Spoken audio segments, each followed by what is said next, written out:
Good evening, everyone. Welcome to another edition of Five Stripes Tonight. My name is Sydney Hunt. However, you're watching this evening, thank you for tuning in.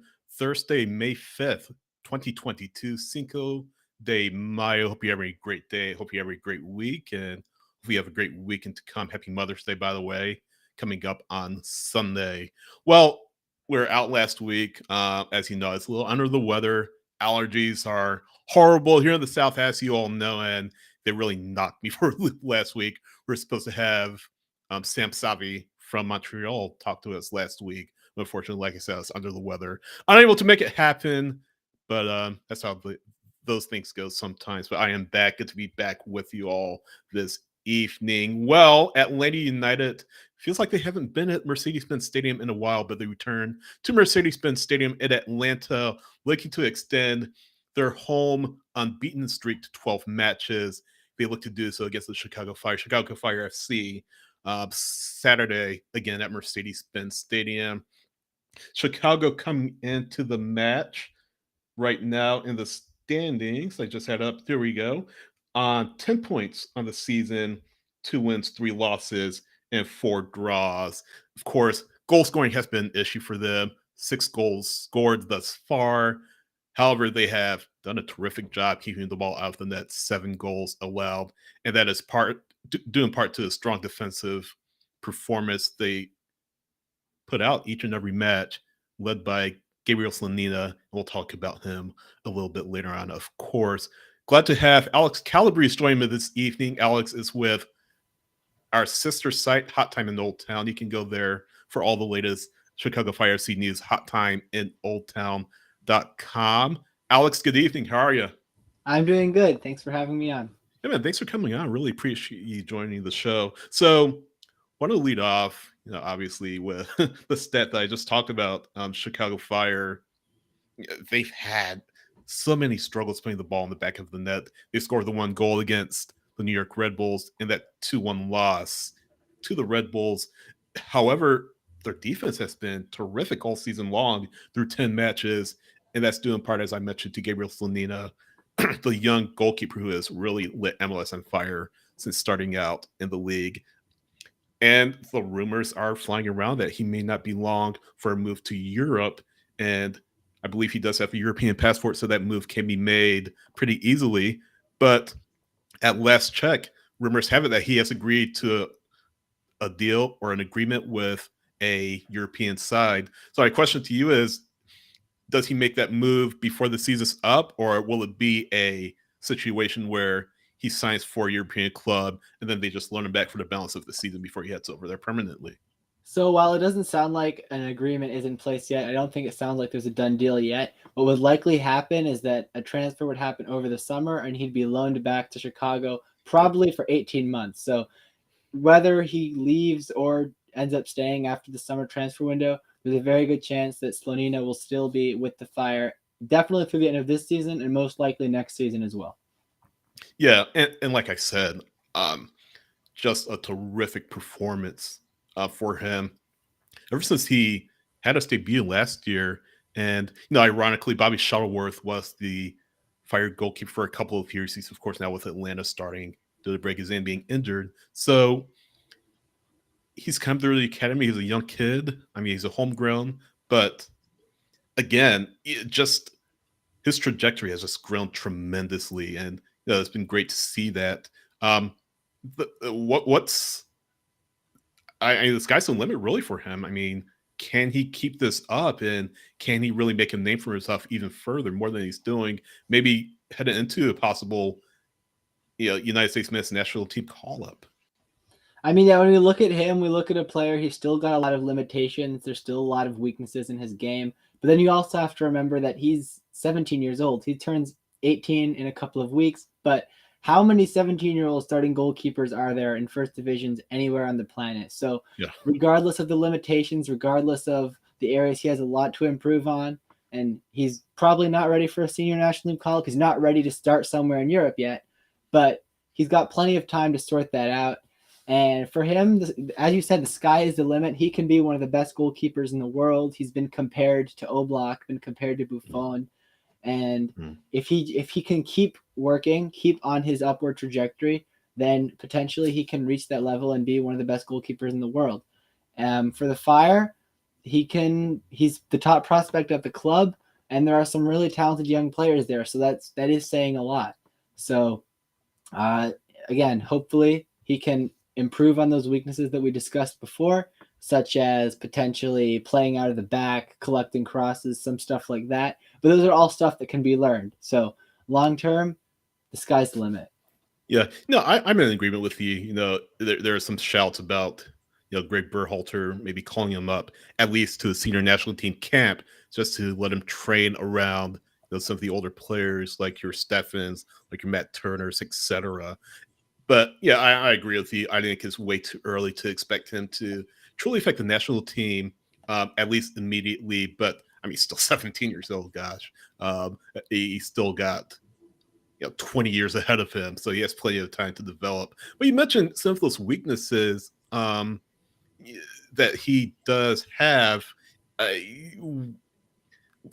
It's so far. I mean, when you look at the Fire, I mean, he's been held up by a terrific defense. I mean, Mm-hmm. can you talk more about that? This is a club that have allowed 7 goals in MLS thus far through 10 matches. We'll get to the 6 goals scored in a little bit, but defensively, this team has been just tough to score on all season long thus far.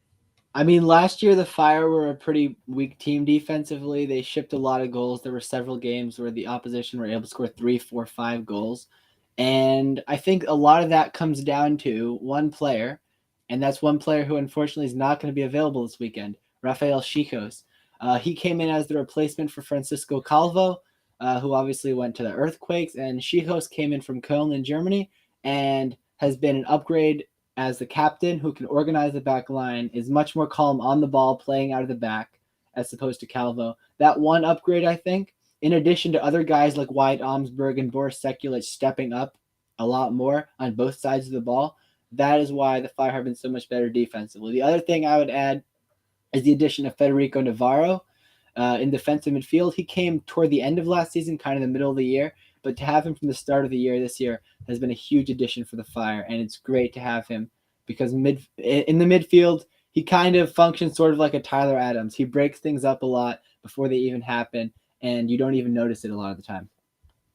Yeah, Chicos got his 2 yellow cards against the Red Bulls, just for those watching, out of course, against Atlanta.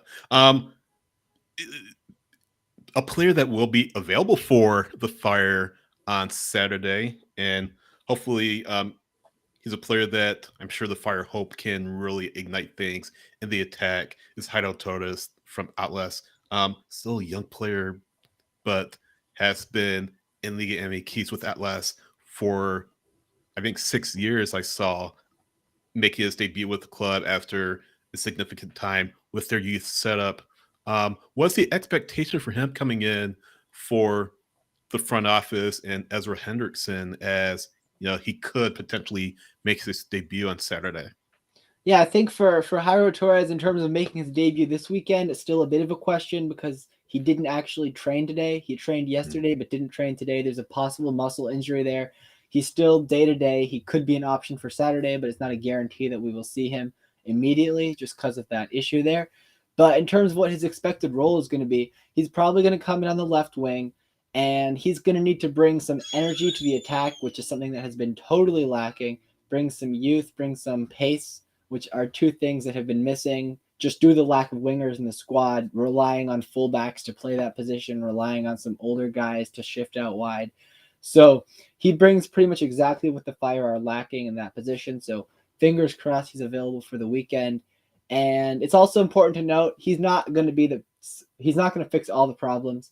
He's not just a magic thing you can insert into the team that'll make the Fire immediately start scoring goals. But it's Right. a huge upgrade on what was there before, whether that was Jonathan Bornstein out of position, shoving Gutierrez out wide. Those are not necessarily the things you want to do. So it's great to have a natural winger who can play there and be a creative and energetic presence in the attack. Yeah. And you mentioned Torres is a veteran player. I mean, he's still young, but he's a veteran player. A number of years since Atlas, helping them win Liga MX for the first time in 70 years. Uh, so he has that championship background, and that's not something you get for a player of his age, somebody that knows the professional level, has played at a professional level since a teenager. So it sounds like he brings a lot of qualities to the table, like you were just talking about. Yeah, I think he's definitely a player who in the future will definitely be good enough to go to Europe. So to have him in Chicago, it's a great opportunity, maybe even make a profit long term. But right now, he's here to contribute for the Fire and help us get back into the playoffs. So it's great that we'll have that opportunity for a couple of years to hopefully have him set MLS light.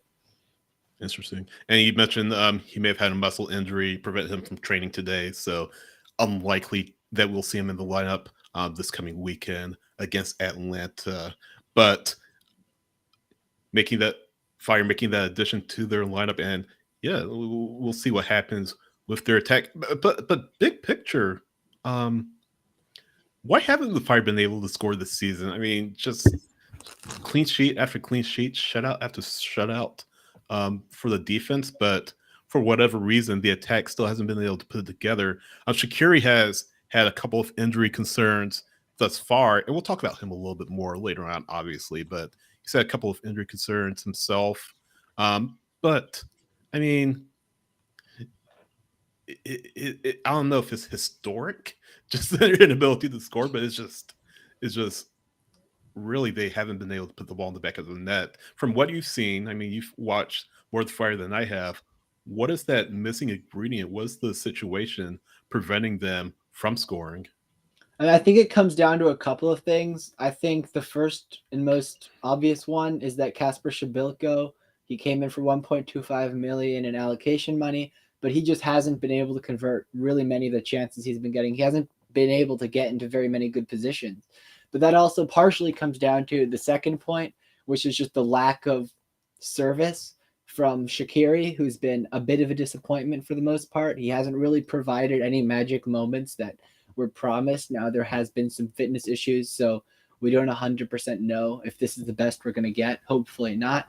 But and the third thing I wanted to mention is just that there's really not been any wingers. Herbers, who started the first couple games on the wing, he's injured. Which has resulted in Brian Gutierrez, who's a natural 10, but he's only 18 years old. He's been playing on the wing. Jonathan Bornstein, 37-year-old left back, has been playing on the wing. And when Ezra Hendrickson has to turn to the bench to bring in some offensive firepower, there are no wingers available. And it often ends up just being the backup fullback subbing in on the wing because there's just nobody there. So the additions of Torres and Chris Mueller earlier today, those two definitely add some depth in that position finally. So hopefully there will be some actual options to bring off the bench in the attack and not just have to shove fullbacks in because that's all there is on the roster.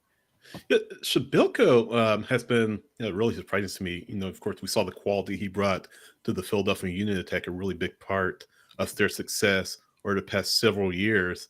But you kind of mentioned it hasn't been able to really put it together thus far through 10 matches in Chicago. Has had a few chances to score that have really not come to fruition. And I guess, is it just a matter of him adjusting to the system of Ezra Hendrickson after being in Jim Carter's system for the past several years? Just a change of scenery, just getting used to these surroundings, or what is the situation with Shabilka? I personally think it's two things. I think number one, it's a confidence thing. Strikers need to put the ball in the back of the net, and when their confidence is flowing, the goals will be flowing, and he hasn't been doing that since the international break. He hasn't scored a single goal, missed a penalty in the Open Cup that got the Fire knocked out. So I think that's one thing. I do think it's also partially a system thing, just because his best moments in Philadelphia were playing in a two up top, and he's been playing as a lone striker in the Fire, which I think is definitely something he can do, but it's definitely an adjustment, and it will take probably some time, and he'll need to get some goals in the back of the net just to get his confidence up. But he's a striker who has a lot of quality, so especially with Shaqiri hopefully coming back into form, providing some good playmaking, with the wingers coming in, adding some more pace, hopefully creating some more opportunities from wide areas, I can definitely see things turning around very quickly for Shabilko. No, I definitely agree with what you're saying. And Atlanta United have really struggled with that on their end. Just that inability to score, um, having issues, putting the ball in the back of the net, and because Open has spoken about, once the goals are scored, they'll start coming in bunches. So definitely see where you're coming from, as far as that mentality standpoint is coming from, as Mhm. far as that confidence. I think that's what Atlanta United have experienced. Just the need to boost that confidence. They're seeing chances here and there, but they haven't been able to really make that happen. And it sounds like, for the most part, that's happening with the Fire too. Yeah, I definitely think it's down to that kind of.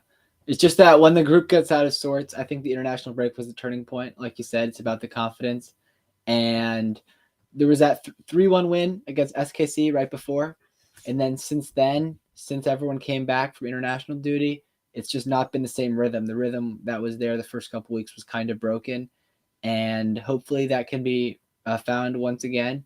But maybe the extended break in June will help to readjust, refocus. But yeah, definitely, I think a lot of it is a confidence issue. Yeah. Um, we talked about Shaqiri just a little bit. A few injuries have kept him out of the lineup at different points of the MLS season. Uh, same question for him as I had for Shabilko. I mean, granted, Shabilko's already been in the league for several years. Uh, Shaqiri is a whole new league for him, a whole new country, a whole new experience than it was in Europe. Um, So sort of the same question I had regarding Shabilko. Is it just a matter of new surroundings for him? Getting used to a new country, getting used to maybe a new playing style that he's probably not used to? Yeah, I think there's two things. I think the first one is that he's adjusting to some of the nuances of MLS that you would never experience in Europe, such as Right. the long travel. I think that's one that's been difficult Yeah. for him. I think the other thing is that he's been playing in a position centrally as a 10 that he hasn't really played in a long time. Every minute he's played for the Fire this season has been in the middle of the field, where he's had a lot more responsibility to come back and combine. And I don't think that's his best role. He's kind of just been playing there because that's probably where he'll be most effective. But he's still kind of relearning that role because he hasn't really played that in a long time because he's been playing as a winger for the last decade. So, yeah, I think that's definitely another aspect of it. But don't underestimate some of the nuances of MLS. Like I said, like the travel, like the varying climates from game to game, stuff like that has a bigger impact than people realize, especially for players coming from small European countries. Yeah, when we saw that, I mean, we were seeing that with Atlanta United. A lot of the South American players that Atlanta United have brought in over the past few years that have had great success, South America and their home countries and traveling, across other parts of the continent. But for whatever reason, they haven't had the ability to put it all together. One player I'm thinking about, a couple of players I'm thinking about, is Ezekiel Barco to Mhm. some extent, and then to a much greater extent, PT Martinez. PT Martinez, South American Player of the Year, at one point, just never was able to put it together for Atlanta United. And for Shaqiri, obviously he's a much better player than those two that I just mentioned. But it's a much different league than the Premier League. It's a much different league than League One. So yeah, I Mhm. imagine we talked about those nuances, and it's something that Shaqiri is going to have to really get used to himself. Yeah, definitely. Yeah. We have a question in the chat from Ariel Costa on Facebook, and thanks Ariel for your question. Um, he says, "Who's the most underrated attacker that can hurt Atlanta United on the counter?" I would go with Brian Gutierrez. He's the 18-year-old homegrown from the Chicago area, and he doesn't have any goals in MLS yet, but he's very very good at taking on defenders one on one. This year, he's grown in his confidence in his game, and can definitely serve in some really good balls that Shabilko can pounce on whoever it may be up top. But again, Shabilko, again, he's not a guarantee to be 100% fit. But I think Brian Gutierrez is the one that I would keep an eye on, even if you're not super familiar with him, because he just produces magic moments sometimes. you mentioned 18 years old, Slonina, 17 years old. You mentioned, some of the younger players that maybe coming through the Fire Academy and the Fire system. Who are some of the other names that we can probably be able to look out for? Maybe not this season, but maybe taking time to grow and develop within the academy and possibly affecting the first team in the near future. What are some of the names that you've seen down there? Yeah, I think the number one for me, and this is a name you're going to want to remember because I think he's going to be really, really big. It's Sergio Orahel. He is a 16-year-old central midfielder from the Chicago area as well. He just signed a homegrown deal in the fall. He made his debut in the Open Cup. He's not quite physically up to the level for MLS yet, but he is a very, very good creative box-to-box midfielder. He might long-term be a defensive midfielder. We don't quite know yet. But he's going to be a really, really special player, and I think he could be a national team player in the future. He's a dual nat with the U.S. and Mexico, but he was in the last U.S. U19 camp, so definitely one to keep an eye on. Yeah. And then what about the other goalkeeper that's in the system that has been spoken about maybe taking over for Slonina one day? I forget his name. Chris Brady. Yeah. Yes. Chris Brady is, I'd say, a little bit unlucky because any other academy in North America, he'd be the top prospect there. But he happened to be the goalkeeper who was in the same academy as the other great goalkeeping prospect. But so a bit unlucky for him. He's seen as the eventual number one when Gaga Slonina eventually leaves. He'll probably take over as the full-time number two before too long. He's arguably a better shot stopper than Slonina, but Slonina beats him out in a lot of other aspects of the game, which is why Slonina has been the one getting his opportunities. And yeah, Chris Brady's he's been the number one in MLS Next Pro. He played in USL League One previously. And yeah, not much else to say. He was previously seen as a higher level prospect than Slonina. I guess with the first team opportunity Slonina's been having, it's tough to say that now. But he's definitely a top prospect and one to keep an eye on for the US U20s if Slonina isn't released. And long term, another guy who's good enough to go to Europe one day and be a national team goalkeeper. Okay, we'll definitely be on the lookout for him. Now, going back to the first team, and we kind of talked about some of the key players on the Fire roster. I guess other names that can make things miserable for Atlanta United. I mentioned Gutierrez. We mentioned Shaqiri. We mentioned Johnny Bornstein. We mentioned a host of other players. I guess, is there a name missing from that list that maybe could be overlooked that if Atlanta United aren't careful could affect the match in a big way? Yeah, I think an underrated player in the Fire lineup is Boris Sekulic, the right back. He's reliable. His crossing is really good. He can be really dangerous both sides of the ball. He's really stepped up this year and been the Fire's most reliable player throughout the first portion of the season. And yeah, going forward from that right back position, definitely someone to keep an eye on. Okay. Yeah, and Sekulic has been with the Fire for the past several years, I believe. So definitely a player that Atlanta United have to watch out for. I really that whole defense minus the one missing piece. I haven't asked you, and we kind of touched on it just a bit earlier, but just the overall system that Ezra Henderson brings to the table. Obviously, it's a change from previous years. Obviously, something that the returning players have had to get used to from previous coaches. And the hope for Fire is that maybe he's the guy that can really unlock the team's potential. It looks like defensively it's worked, but overall, what's Henderson's philosophy tactically?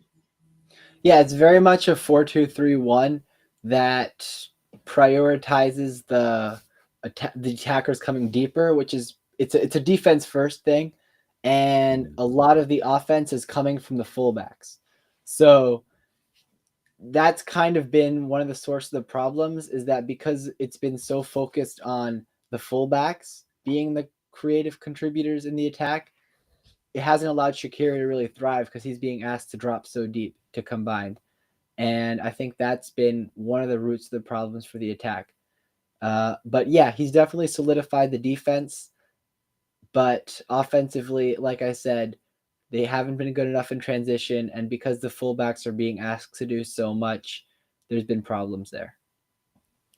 Yeah, and we'll see what happens on Saturday. We'll see how Lenny United are able to maybe exploit on their end any weaknesses that Chicago present to them, or whether Chicago can really dictate the match. And for their sake, we'll see if they can really solve their offensive woes that they've been having. Atlanta fans will obviously hope that it doesn't happen against them. In the midst of a lengthy unbeaten streak. But we'll see what happens on Saturday at Mercedes-Benz Stadium. So scoreline predictions. I'm almost afraid to ask you because Atlanta United have struggled to score. Chicago have struggled to score.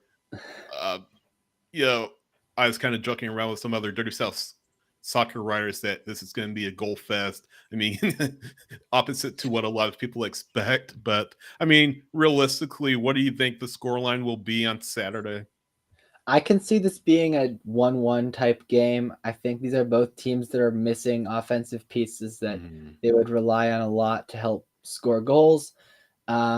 I don't see another 0-0 just because it's hard to imagine any more of those for the Fire this year. There have just been so many. And part of me is just hoping that doesn't happen again. So I'm going to go with 1-1. 1-1. Okay. I will say personally, maybe a 1-0. I mean, Atlanta United, like I said, on that long unbeaten streak at Mercedes-Benz Stadium, and the win will put them at 12 unbeaten and on Saturday. I think the comforts of home will be good for them to kind of break out this funk that they're in. I think they'll still have chances to put the ball in the net and will be able to capitalize on many of those chances. But I can see probably another late goal as they've been wont to do at Mercedes-Benz Stadium. So I'll say 1-0 is my predicted scoreline. I can't let you go without asking you about the CONCACAF Champions League. Of course, Seattle Sounders making history, becoming the first MLS side to win CONCACAF Champions League. And I know there's a lot of technicalities about what it's called before then and MLS teams winning the previous iteration, but the Sounders started first to win CCL, really breaking that streak that Liga MX have had. Did you watch the match, and what were your expectations going in? Yeah, I mean, as an MLS fan, and my MLS team hasn't been in it in a very, very long time. But as an MLS fan, I always love to cheer for the MLS teams because I want to see the league grow. And I think the ability to compete in the Club World Cup, that's going to be great. But yeah, I think obviously watching the game last night, it was just a statement for MLS. Maybe this isn't the best team in Liga MX. This is the 11th placed Pumas. But for Seattle, like just to come out and completely steamroll them, that was just great to watch. And we've seen that a couple times now over the last 4 or 5 years where MLS teams have just been able to step up against Mexican teams who in the past they might have struggled against. So I think it's really good for the league as a whole that MLS is finally winning this competition for the first time in 22 years. I mean, look at it this way. Last time that MLS won, well, the CONCACAF Cup at that time, who scored in the final? Ezra Hendrickson. And now he's the head coach of the Fire after a long coaching career for MLS. So, yeah, that tells you all you need to know. Yeah, a little bit of trivia there. I didn't know that, but yeah, it's good. It's really good. And I hate to be Gonzalo Pineda today. The former Pumas player, former Sounders player assistant. I mean, he was probably ripped in two last night. But I guess it's a no loss situation for him. I mean, he played for Pumas. He played a coach for Seattle, so really a no lose prospect for him. Then I got to ask you about Chelsea. I saw the Chelsea memorabilia behind you. So Pulisic, I mean, what's the situation with him? I mean, he's gonna stick around or no? I think he might stay just because I think the new owners, being American, are gonna want to just market more to the US. So they're gonna just like maybe tip the hand a little bit to encourage him to stay. I just don't think him and Thomas Tuchel is a perfect fit just because It's not really a system that suits him super well, but it is what it is. He's come up in some big moments. Was he worth the 70 million price tag? Maybe, maybe not, but he did help Chelsea win a Champions League, so I think that makes it worth it. Personally, from a men's national team fan perspective, I think he should definitely try to leave just because it's just not a system that suits him very well. If Juventus is available, I think that's a perfect move. I saw that was a rumor. But yeah, I guess we'll just have to wait and see. The transfer window is just a couple of weeks away now. But yeah, we'll just have to wait and see. That'd be interesting, reunited with Wes McKennie at Juve. Mhm. Do you think they stay in Champions League places? It's pretty tight with just a few matches remaining. I think they will. I know there's some tricky games to round out the season, some against relegation threatened teams, some against some really strong opponents, but I think it'll work itself out in the end. Alrighty. Yeah, we'll see what happens. Alex, where can people find you on social media? Yeah, so my Twitter is amcalabrese12, and then obviously Hot Time in Old Town as well. I'll be tweeting from there sometimes. And yeah, that's the main stuff right there, Twitter. Perfect. Well, Alex, really appreciate you coming on, man. Thanks for your insight around the Chicago Fire, and hopefully we'll get to talk to you sooner than later. Take care. Thank you. Alex Calabrese from Hot Time in Old Town joined me this evening on Five Stripes Tonight. Of course, the news coming down from Atlanta United earlier today regarding Jake Mulroney. Jake Mulroney will not be a part of the lineup on Saturday. That's because he has been traded to Orlando City. Orlando City acquiring Jake Mulroney earlier today for up to $275,000 in general allocation money. And I have the press release right here. Up to 100,000 in 2022 GAM, 100,000 2023 GAM, and maybe another 75,000 in 2023 should Mulroney meet performance-based conditions according to the press release. So Jake Mulroney no longer with Atlanta United. A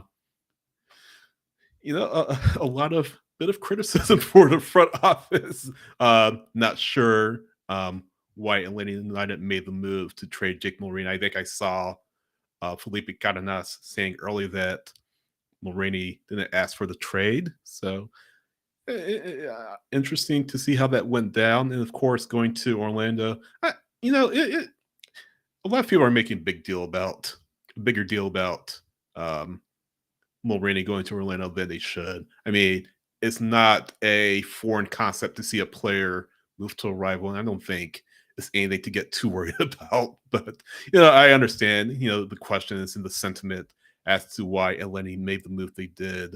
So, yeah, Jake Mulroney, it's been great knowing you. Thanks for your contributions to Atlanta United, but he is now with Orlando City, and we'll see what happens with him in Central Florida. That does it for me. You can follow me at SHWrites on Twitter, SHWRITES. Of course, for the latest Atlanta United news, analysis, and opinion, go to dirtysouthsoccer.com.